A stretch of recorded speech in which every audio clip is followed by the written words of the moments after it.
welcome back to Homemaking Heaven. I'm Kristen, and in today's video, I will be sharing with you guys my inside spring 2022 home tour. I'm very excited to share it with you guys. It is very minimal. As you guys know, if you followed me for any period of time, I am trying to declutter and get as minimal as possible and get into good cleaning routines.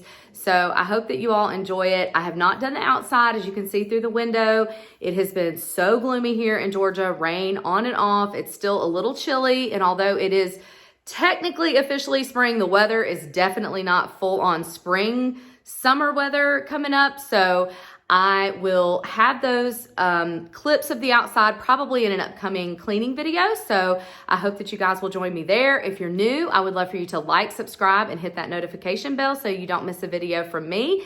And I do not talk throughout my tours. If you guys want to know where I got anything, you can definitely leave that in the comments below, and I will try to get a link as best as I can for you guys.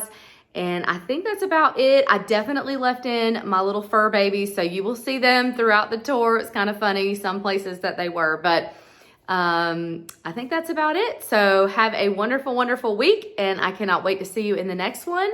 Much love always. Bye.